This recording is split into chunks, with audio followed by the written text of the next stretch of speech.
Ani addunyaa kanarra uftee jiraachuun barbaada. Eenyu nuyi ta'uun barbaadu.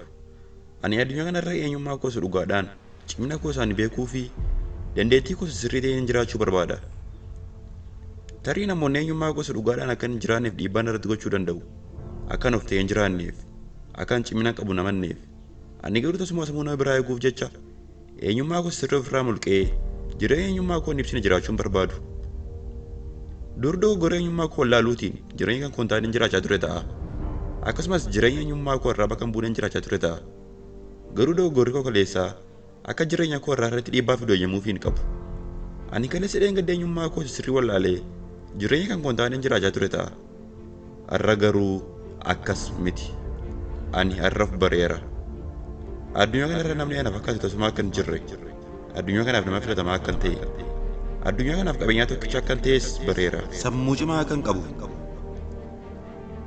Mul'ati guddaan nama kamiifuu kennamee hin beekne akkanaaf kenname amma bareera. Ashaaraan quba namaa kan koo kan fakkaatu tasuma bara durii kaasee amma irraatti addunyaa kana irratti hin argamne. Ashaaraan ijaa kanarra ba'a. Sirrii mayyuu ani addunyaa kanaaf nama addaati. Akkuma wantoota kanaan adda ta'e oftee jiraachuus nan barbaada. Ani ana. Namoonni maqaa barbaadanii na waamuu danda'u. Garuu ani maqaa namoonni ittiin na waamanii hin ta'in maqaan ittiin of beekuu hin hawwaadha.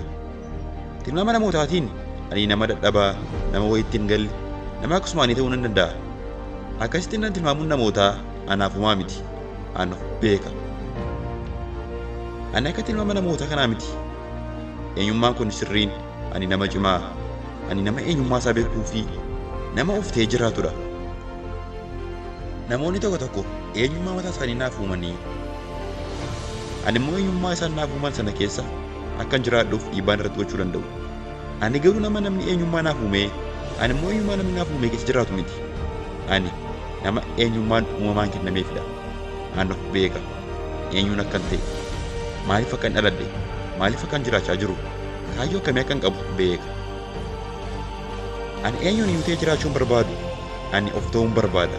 Of ta'ee kaayyoon irratti galmaan ga'uun barbaada. Namoota tilmaama qabatamaan ta'anii natti tilmaaman kamittuu homaayyuu dubbachuun barbaadu. Sababni isaas jechi nama kamiiyyuu eenyummaa koo anarraa mulquu waan hin dandeenyeef. Wanti narraa eegamu eenyummaa koo sirriidhaan jiraadhee cimina koo itti agarsiisuu qofa.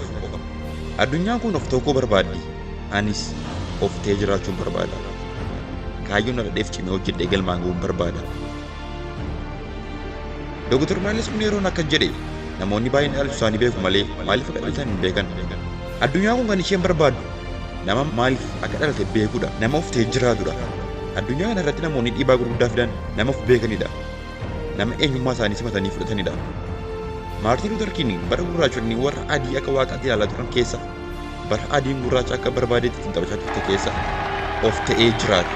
Eenyummaa isaa amanee fudhate. Of ta'ee jiraachuun Maartiin Luuter addunyaa kanaaf jijjiirama guddaa. Ilaalchi namoonni adiin namoota gurraachaaf qabanis hin jijjiire. Yaaddeettaa utuu Maartiin Luuter of ta'ee jiraachuu dhiisee addunyaan kun har'a waan isheen taatu obboleessa koo obboleettii of ta'ee jiraatu.